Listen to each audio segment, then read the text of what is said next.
All right, so the first thing we want to do is get rid of the barbell. Okay, in this video, I'm going to tell you how to squat safely and effectively without overarching your back. The first thing, get rid of the barbell. Barbells are not evil. They are a tool that you can use, but they tend to push you forward. It's really hard to do a barbell squat without overarching your back unless you're really good at it. So instead, I've got some other props that are going to help us to stay back and stay supported, stay a little bit more neutral, stay in our abs and stay in our butt while we squat. The first thing we're going to do, real simple solution, is just sit on something.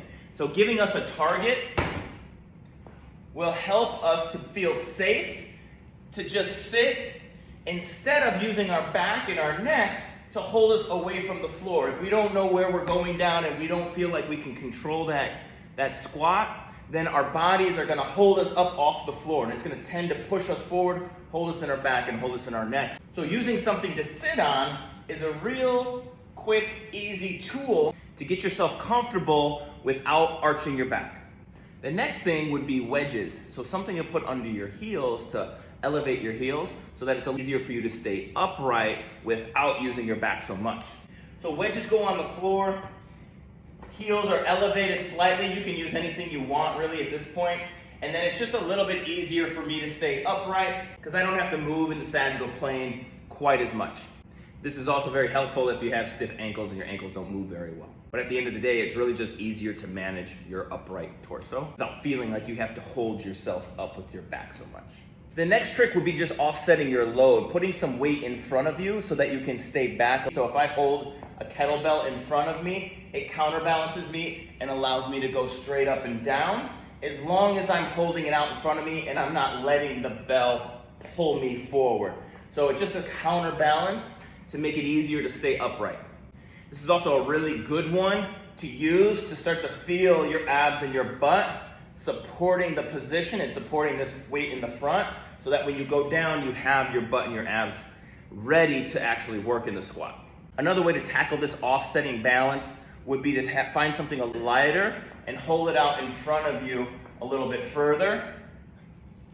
You may find that more easy so you don't have to hold such a heavy weight. It's basically doing the same thing as the kettlebell. Eventually progressing from this to a heavier weight, a kettlebell or a dumbbell, bringing it into the body will then get you more and more used to holding a heavier weight, challenging that squat. Of course, you can use all of them together as well. And then just taking away one thing at a time as you feel more and more comfortable. Eventually, you don't need any of this stuff, and you'll be able to squat up and down without overarching your back. You may even be able to go to your back squat again without overarching your back as well.